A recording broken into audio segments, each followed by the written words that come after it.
Welcome to The Daily Grind, a Bluff City Media daily podcast. Stepping up to the microphone is your host, Luke Hatmaker. Grab your favorite morning brew, and let's get to the show.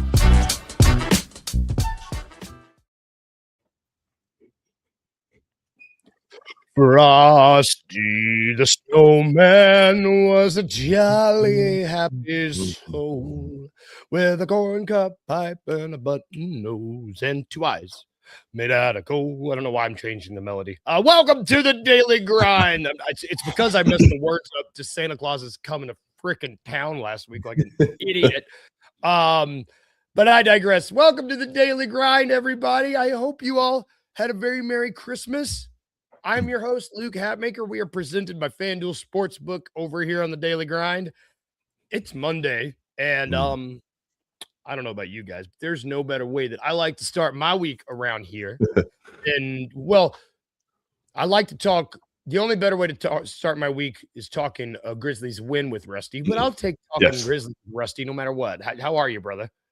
I am good, man. Happy Monday, belated Merry Christmas, happy holidays, crazy Kwanzaa, happy Hanukkah, whatever you celebrate in the comments. We appreciate y'all being here with us in this post-holiday week. It's that time of the year where nobody really knows. I thought it was Sunday the last 4 days. Like, I don't really know what day it is because of the holiday season. But I did go check out a book at the library, Luke. I went to the library over the weekend, and I went and I talked to the librarian, and I said, hey, do you have any books on turtles? And she said, hardbacks? I said, yeah, and they have little heads, too. Welcome to the Daily Grind.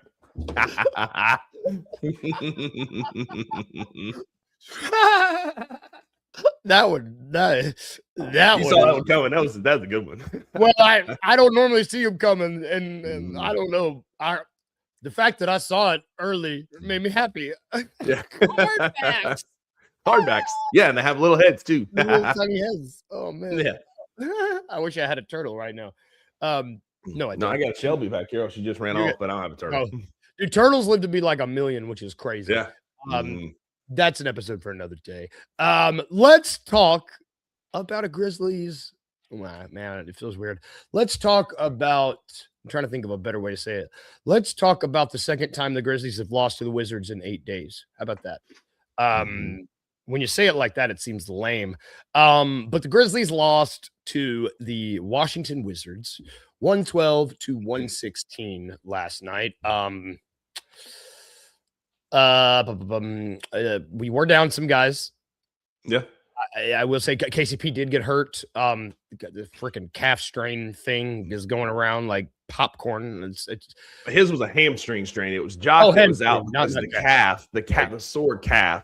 Or calf. Yeah. So it's like it's just another litany of injuries, right? It's just the Wizards, man. You're like, we're supposed to be better than these teams. And that's what gets me. It's like, and we're a better basketball team. We're more talented. That was obvious last night. We'd go on some runs, but I've seen the Wizards in person and now in DC against this Grizzlies team in the last week, like everybody else has. But one of the things I appreciate about them, they're not very good, but they play their tails off. Like, you're going to get 48 minutes of effort from this team, not something we're seeing from the Grizzlies. Down the stretch in the fourth quarter, we had plenty of opportunities to salt this thing away. We just weren't. There was some weird effort down the stretch. Like I said, the Wizards efforted us. Weird rotations. Weird rotations. Like, why? I don't understand. Gigi was getting cooked down the stretch defensively, yet we still closed with him, probably because Cedric and Ja are on a minutes restriction, which is my next point. These minutes restrictions are goofy in crunch time. Like, if Ja can play 25 minutes up to the final 2 or 3 minutes, then you need to play him those final 2 or 3 minutes and get us a win. I'm not going to crash out over a road loss post-Christmas in December against the Wizards. But the Wizards have 7 wins now on this year, and 2 of them are against the Grizzlies. It's the Brooklyn Nets from last year all over again. We went like 0-6 against the Nets last year. We're 0-2 against the Wizards this year, and it's just concerning. It's a state of affairs when Jalen is saying, hey, Jaren's hooping and getting rebounds, but he needs help from the guards and wings. last night was not a good Ja Morant or Jalen Wells game. Neither of them had it. Jalen finished with a +5. Defensively, he was a bit outmatched at times, but Ja just didn't have it, especially down the stretch. Not a game I wanted to see us lose, Luke. No, and it's a bummer too, because you come off a game to start the weekend where you beat the Milwaukee Bucks. Great you got great win. You got two teams that you were objectively better than. You're objectively better than Bucks. You're objective better than Wizards.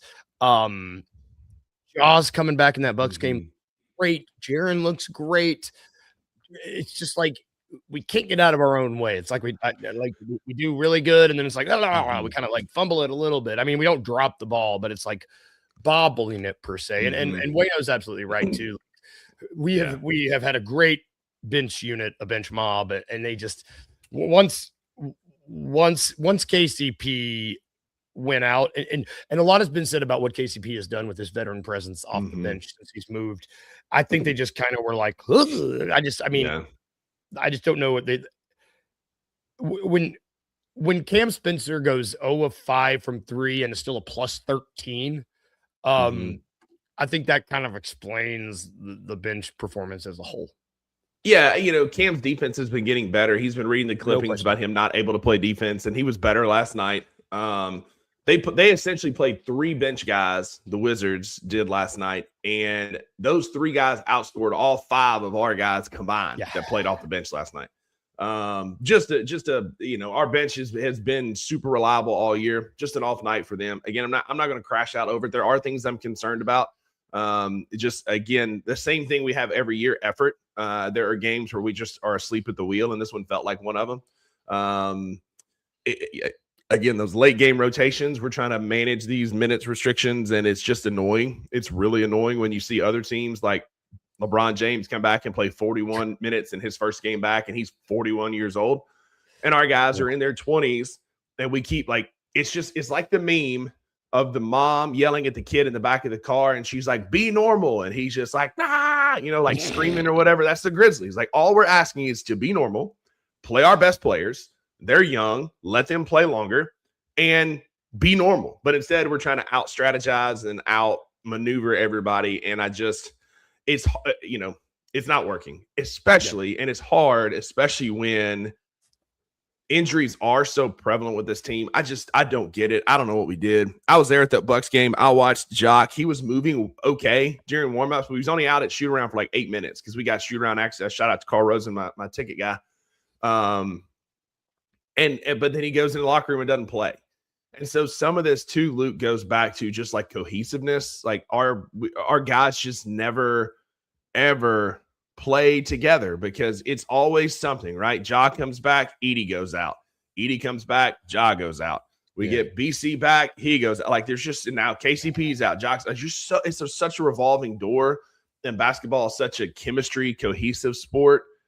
It's frustrating because we don't know when we're going to get to see consistency and develop. Because we see in glimpses, that Bucks game was a great microcosm of what this team could be.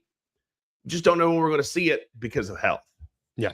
And it's a couple things. One, the minutes restriction thing, like getting these guys all on the same page. I think you hit the nail smack dab on the head there. Where cohesion is so important, and especially in basketball more so than other sports, where you have to have that the 5 guys on the court have to be. You can have cohesion between a wide receiver and a quarterback, and that's just a 2-man thing.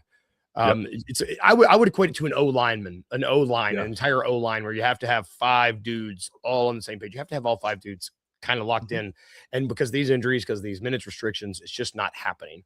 I think. Are the minutes restrictions? Is that a TI thing, or is that coming from higher up?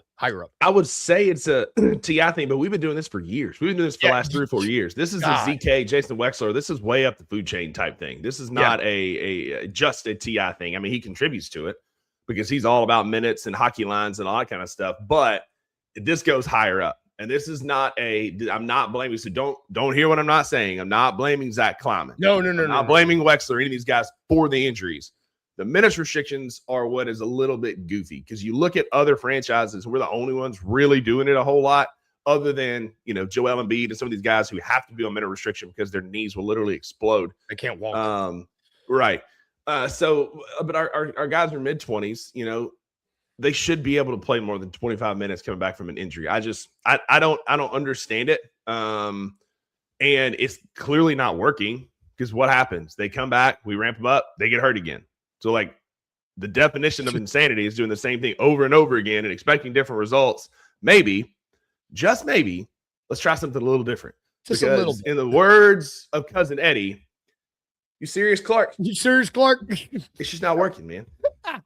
You serious, Clark? It's the best. I do. I mean, this is a good point from Wayno. Medical staff following upper management advisement. Good point. I do think that's what I was saying. They were just following the orders that were given. Shelby. I do think this is important. I think Washington has our number this season. I think that they are playing. I mean, you mentioned they play hard.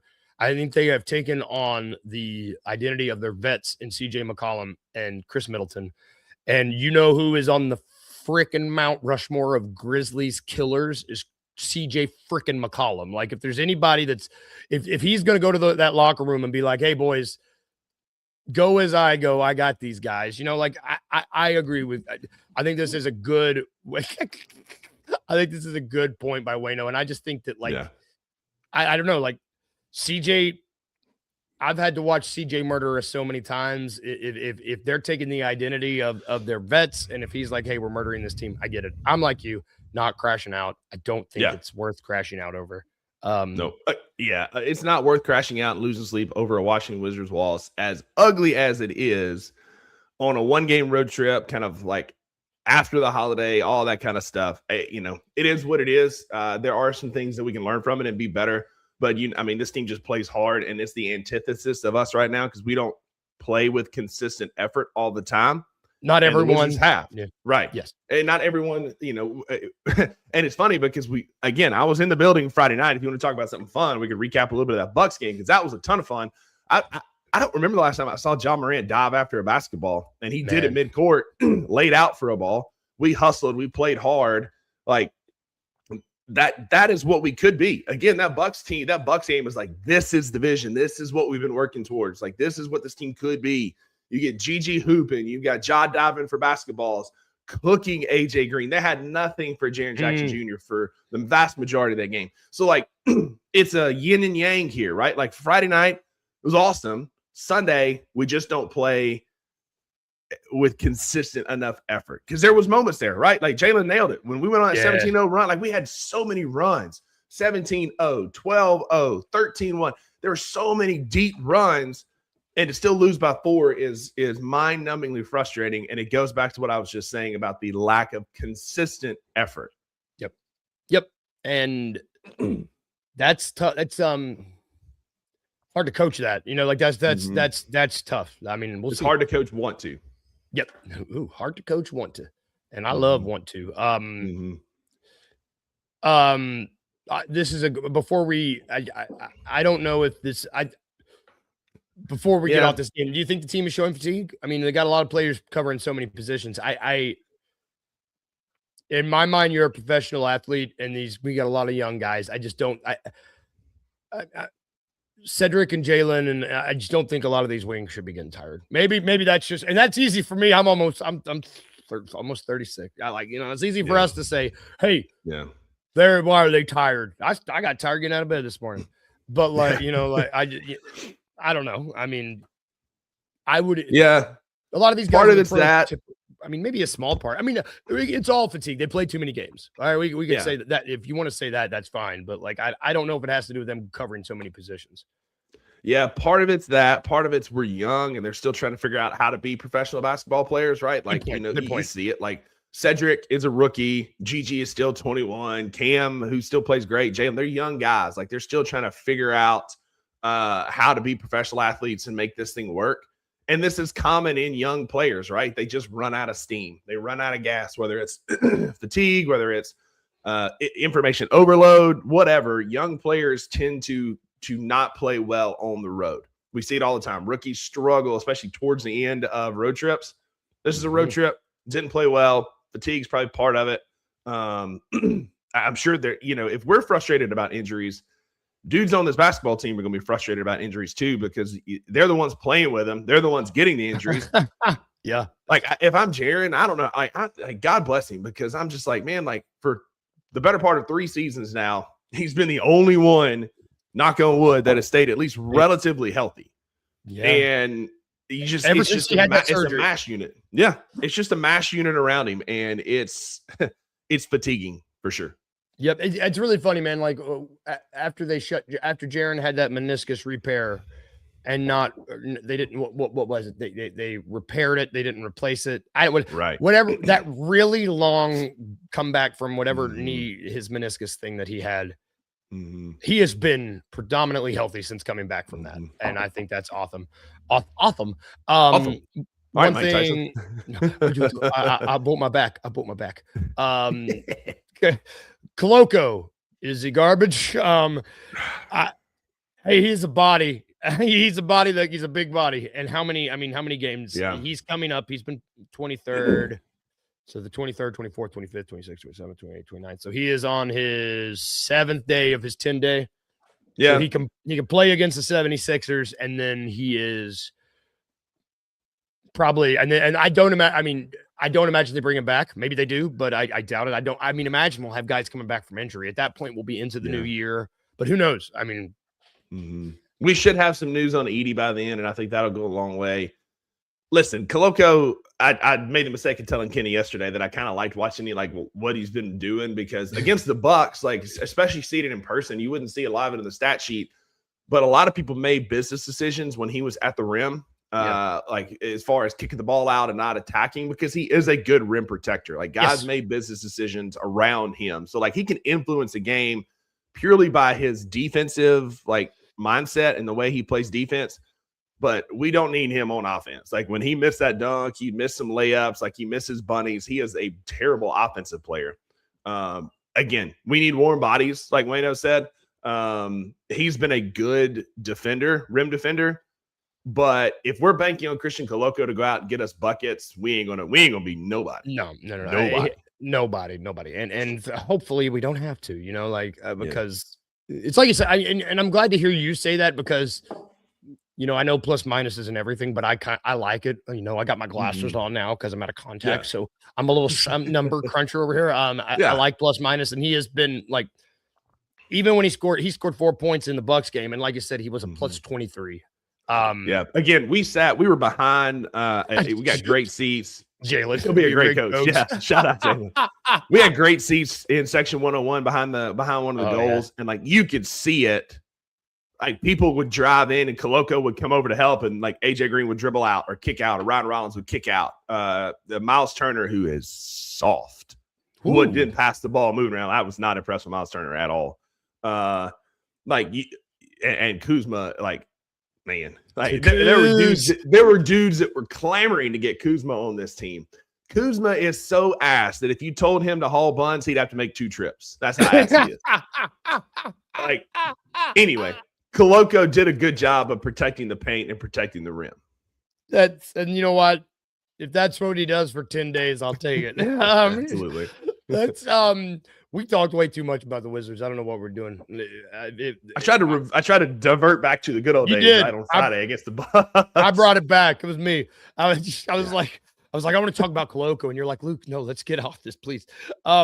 There were other games last night, not a ton, but I didn't watch all these because the Bears were having a showdown. Raptors beat the Warriors, which is good for us. If we can win and get above 500, we'd be pretty good. Thunder beat the Sixers after losing to the Spurs again on Christmas Day.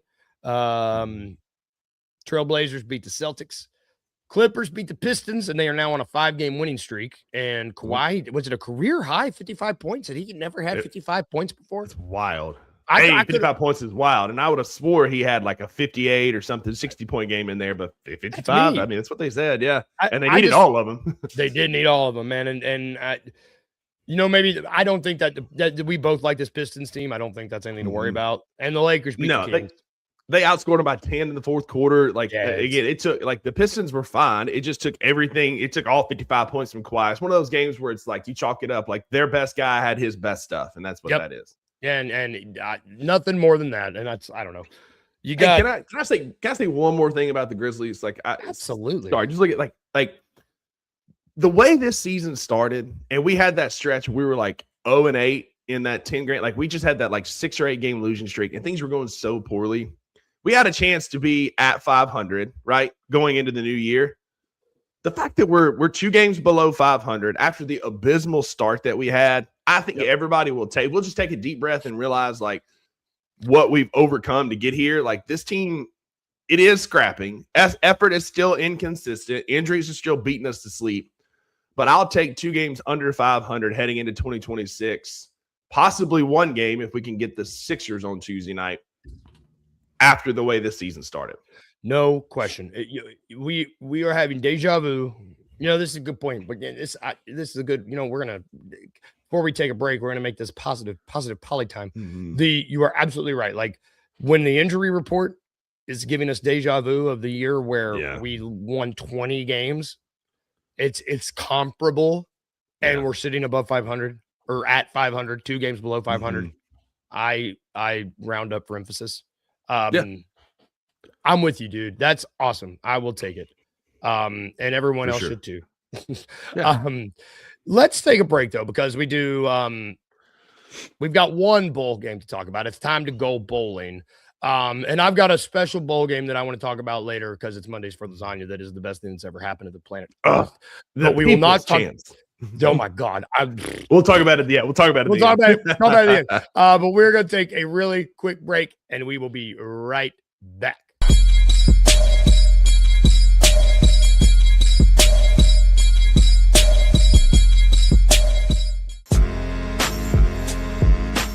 In Memphis, we know a thing or two about resilience. From the grindhouse to the Delta, we protect what's ours. But when pests invade your home, it's time to fight back.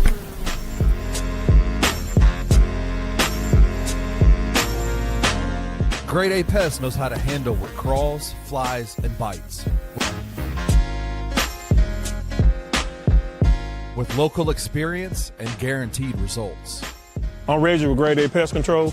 We service the Memphis metro area. That also includes DeSoto and Fayette County as well. Grade A Pest has the entire Mid-South covered. So if bugs and pests put you to the test, let Grade A solve your problem.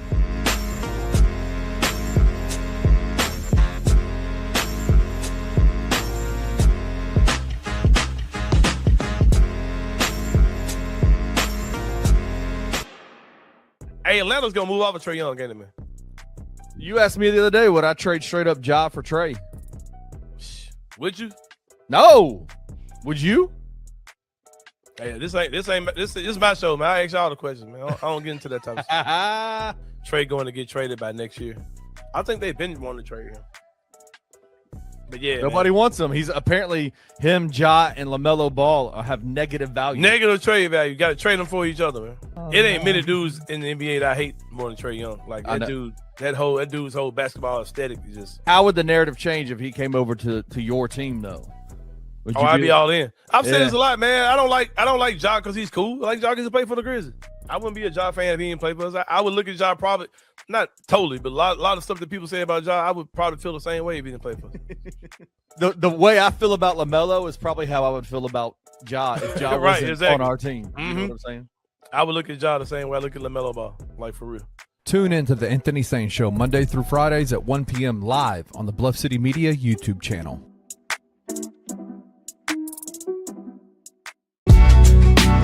In the heart of the Highland Strip for 27 years, Trilogy Tattoo has helped tell stories for Memphians for generations.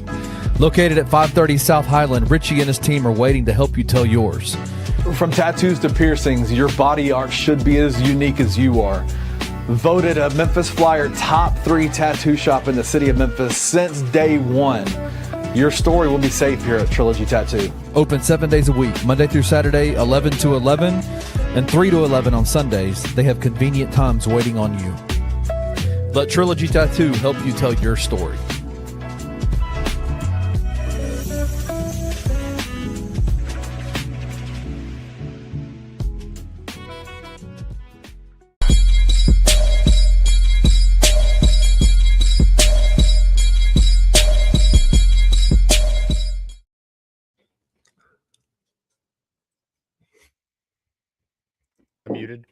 I'm muted, aren't I?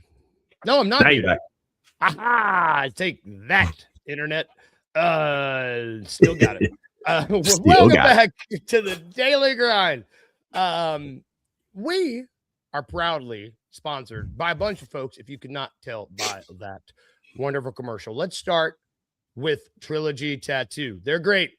And we know this for a fact. Kenny, you saw in the commercial, has gotten tatted. Mm-hmm. Our guy Jared Davidson got tatted there this past week for Carimbus. Like, it's awesome. There's they're great. Go get tatted up. They do great work. Seriously, different. Like Jared's tattoo looks great. Kenny's tattoo looks great. Yeah. Go get tatted up, y'all. I got the itch, and I think that's where we're going to go next for sure. Yeah, heck yeah. I kind of want to just make a trip. I got the itch too, and I'm like, hey Kyle, you want to go get one in Memphis? When are we in Memphis next? Let's get one. So yeah, we want one. You should want one too. You know what you should not want is critters in your house, creepy crawlies. And you should want to call Grade A Pet Services, our other sponsor. You saw them there. They're great, y'all. Like, awesome folks to work with.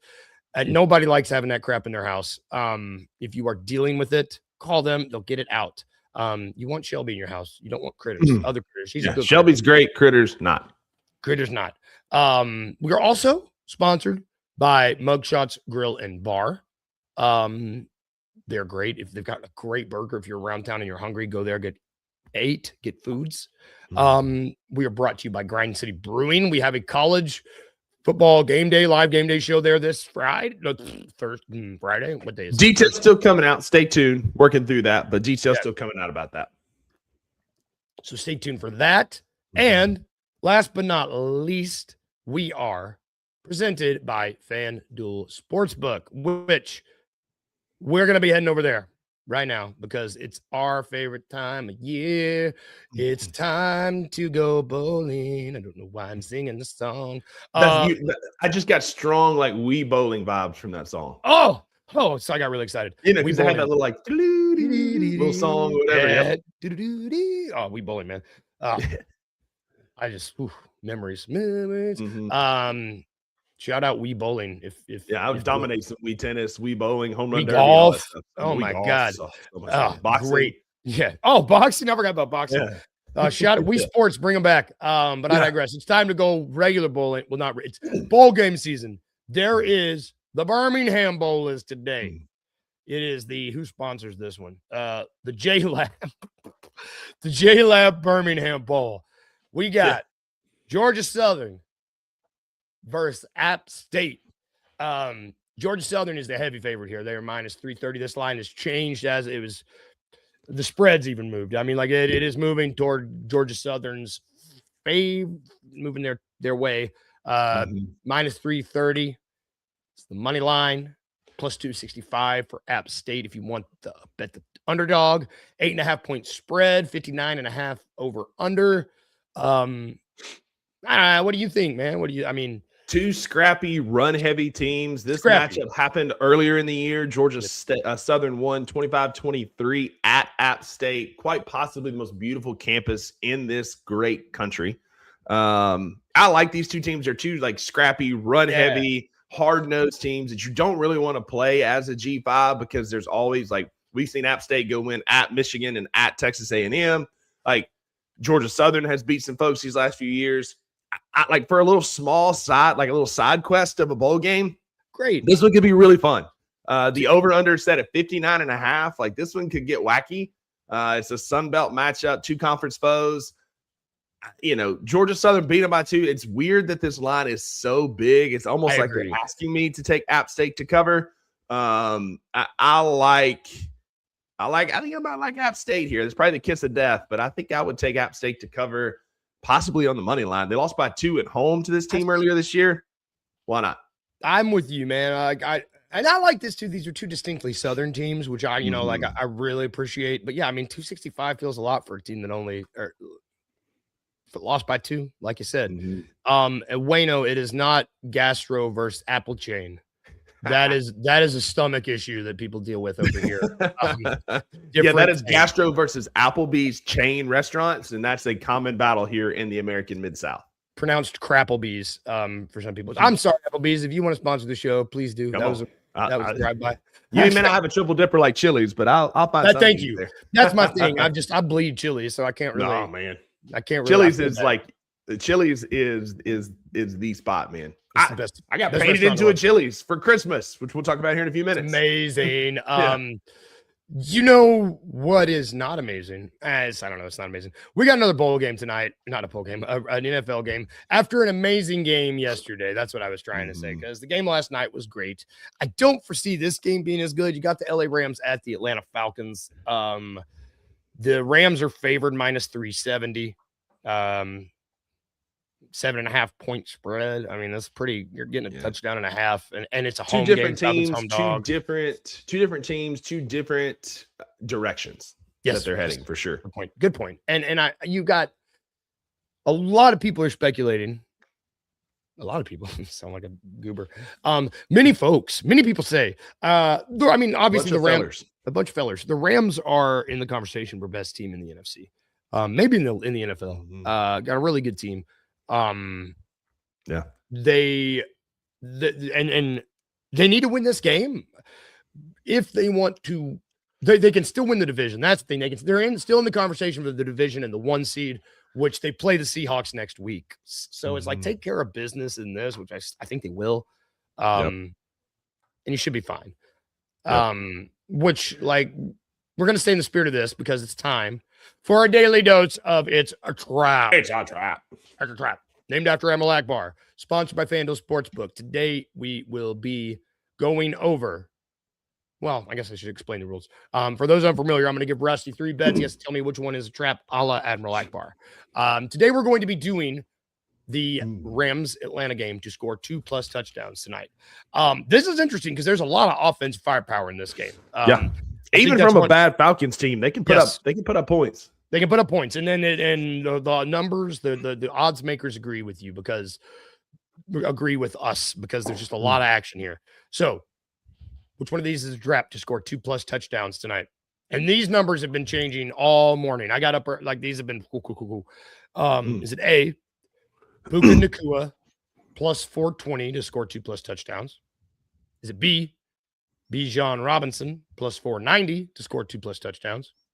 Or is it C, Kyle Pitts, who eliminated me in fantasy football last week in one of my leagues, plus 1,300 to score 2+ touchdowns?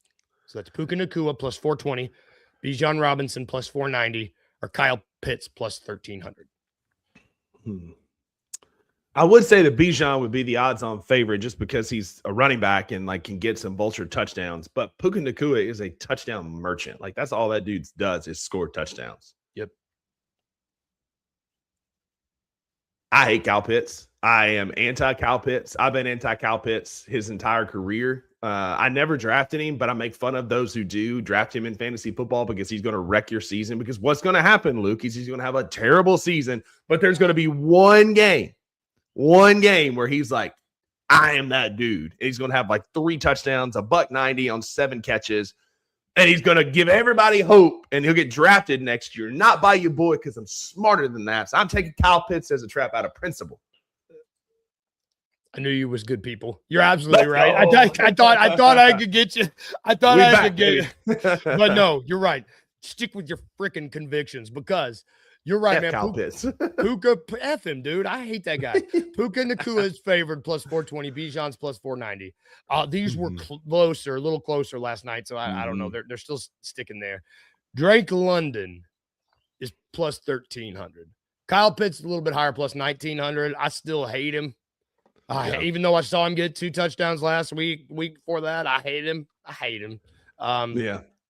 just because you eloquently laid it out. That's exactly what has happened to me, and I don't want it happening again. So it happens every single year. Like every year, he is going to have one. Sometimes he might have had 2 games this year where it's just like, oh, that's Kyle Pitts. That's who he could be. And then you're going to get 16 games next year of him sucking where he'll score like a combined 6 fantasy points. And then he'll have 41, like 1 or 2 games. And you're like, oh, yeah, I'm back in, Bubba. Not me, man. Not me. It's like the end of Break. There's that scene of Breaking Bad at the end where Jesse's like weeping and he's like, he can't keep getting away with this. That's how I feel about Kyle Pitts. He gets away with this crap every year, and I hate it. Exactly right. And then they got one thing I would almost, if you want to make a little money over on FanDuel, I would almost consider throwing a few doll hairs on the Rams defense. Kirk Cousins is playing quarterback. Penix is out with that ACL surgery. Kirk Shiesty has not been quite the same. I might consider, if you want to make a little post-Christmas money to go out for New Year's, throw a few doll hairs on a LA Rams defensive touchdown. And already a good unit against Kirk. That's a good call. I forgot it was Kirk. You like that? Trying to help. You like that? You like that? I missed you. Kirk, get back to those days. It's Monday, brother. And around here, Mondays are for lasagna. What does that mean? I love Garfield the cat. I'm assuming Rusty does too. Who doesn't? And he likes lasagna. I know we both like lasagna. Lasagna. He also loves lasagna. Garfield doesn't. He hates Mondays. So we talk about what we loved and what we hated from the weekend. Now, I could spend this part of the show talking about how much I loved Christmas and how I don't have any Mondays because Christmas is the spirit. I got everything I wanted. I love my friends and my family, and I love it. I could do that, and I will do that in that brief sentence I just did because it's all true. But my lasagna, brother, the Pop-Tart Bowl is the single greatest thing that America has ever created, that has ever happened. And okay, so I don't know where I want to start. Do I want to start with the trombone slides having Pop-Tarts on them, with the helmets having Pop-Tart sprinkles on them, with the players running through a Pop-Tart foil when they ran through? I could start there. I could start with the trophy being an actual toaster, a working toaster. I could start with the toaster with the Pop-Tart mascots flipping toasters. They were tailgating Pop-Tarts. I could start with they were giving green jackets like they were at Augusta to the Ring of Honor. I could talk about how the BYU coach, when they won, I've never seen a man eat a Pop-Tart that fast. He didn't eat. He deleted it. I don't know where it went. Or I could talk about how they sacrificed 2 Pop-Tarts. The third Pop-Tart that was jacked saved himself. And I guess he's coming back next year. I am so happy that the Pop-Tart Bowl exists. It's the best invention in the world. My Monday is that Notre Dame is if you don't want to be a part of this, you suck. And I think the director even said, we love Pop-Tarts. This isn't about Pop-Tarts. It's like, shut up. Go play the Pop-Tart Bowl. Okay. Like, you imagine being too snobby for this. Like, the European, or in this case, Australian mind cannot comprehend truly what the Pop-Tart Bowl is. Watching a Pop-Tart, watch grown men eat another Pop-Tart in just agony. That's just prime American culture. Like, that's American culture, man. That's just like, it's like, and not to mention, the game was fantastic. It was a great football game. Georgia Tech stuffed BYU in a locker for 3 quarters, only for BYU to come back on the back of Bear Backmeyer in the fourth quarter, 15 points in the fourth quarter to win that game. Kalani Sitake embraced all of it, deleting the Pop-Tart, like just everything about it, eating the cake, and like Notre Dame fans. I forgot about the Pop-Tart having to watch the Pop-Tart get eaten. The Pop-Tart cake getting eaten, and he's just sitting there just like, my brethren. Like, and Notre Dame's just so snobby, and they just sitting up there like, oh, yeah, like, could you imagine Marcus Freeman? Marcus Freeman would never. And then, like, somebody in the comments, it's like, literally last year, he got Frosted Flakes dumped all over him because they were 2 years ago when they won the Frosted Flakes Sun Bowl. Yeah. And so, like, it just – nobody cares about that. Notre Dame is such a boomer brand. Like, nobody cares. Like, they haven't been relevant, and they haven't won a national championship in over 30 years. They played for one last year. Notre Dame sucks. Pop-Tart Bowl forever, though. Like, love all the things. The sprinkles on the helmets. They've got strawberry and cinnamon got inducted into the Pop-Tart Hall of Fame, like Ring of Honor. Like, come on, bro. Like, the goated Pop-Tarts. Although I have like strong opinions that Wildberry is the best Pop-Tart of all time. I love Wildberry. I'll stay True with ball you on that. knowers know. Yeah, Yep, absolutely. Agreed. But yeah, man, shout out Pop-Tart Bowl. Fantastic. And honestly, like the people that are like, get rid of the bowl games, if more bowl games did stuff like this, I think everybody would like it. I mean, if you want to get rid of the bowl games, hop in my mentions and I'm going to come stuff you in a locker because you're getting rid of like American culture like this. Didn't the shirt say the people's, not did the shirt say the people's national champs? So good. Because this is like everybody except for Notre Dame loves the Pop-Tart Bowl. Yep. Even Drew Gann, known bowl hater, loves the Pop-Tart Bowl. Yep. What about you? I know you had a good Christmas. So like, let's talk about serious stuff because the Pop-Tart Bowl is, I mean, I know it's everyone's lasagna, but we also had Christmas. How was your Christmas? Yeah, Christmas was fantastic, man. It was so much fun seeing my family, seeing Maggie's family, having some downtime. I just made some soup. We just watched some movies, watched Stranger Things, just kind of laid low. Yeah. Have you finished it yet? No. Man, I'm not gonna talk about it tomorrow because I got thoughts. I know. I'm trying to think of something else we can talk about tomorrow. Yeah, I mean, I've got other things, but yeah. Avatar. You want to do a live watch along of Avatar 1? Dude, I would love. I want to see Avatar so bad. I want to see the new one. It looks good. I do too. Let's go. Let's do it. We'll get tattoos and go see Avatar. Let's do it. But I mean, Maggie crushed Christmas. If y'all follow me on socials, y'all saw that she commissioned Wayno from the comments here to do an incredible painting of me, her, and our dogs in Chili's for the Dundies Awards. If you know, you know. Michael Scott was there. Dwight, Jim, Stanley, my favorite character. They were all there. It's fantastic. Just incredibly well done. And then that turkey surprised me. Turkey being Maggie surprised me on Saturday. We go to her parents, and she had told me, "You got one more gift there. I had it shipped there." And I was like, "Cool, that's fine." Didn't think anything about it. And then we get there, and she bought me my own Olympic barbell. Like, I love to lift weights. I love to do barbell lifting. She got me my own barbell. And the best part is, Luke, it's one of my favorite colors. It's pink. It's a pink bar. I didn't know that. Black on the ends. It says Rogan Black. It's fantastic. I went to a gym last October in Birmingham when my mom was down there having her brain surgery. And they had a pink and a green and a blue, all these different barbells. And I was like, I'm using this pink. And I used it the whole week that I was there. Awesome. And she went and found the barbell and got it for me with just like total shock. I was trying to be cool in front of her parents, right? Because it's still relatively new, right? We're coming up on our 2-year anniversary, right? Still trying to be, this is so great. Thank you. We got in the car and I was like, what?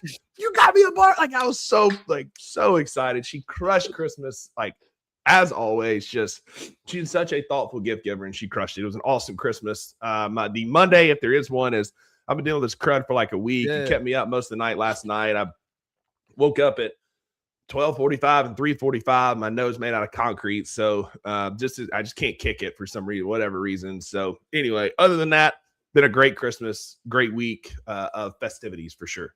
Love it. Love it. I don't even want to talk about I was gonna talk about how our sinuses are both bad, but that's old man talk. And I want to leave on a good note because Maggie killed it. Killed it.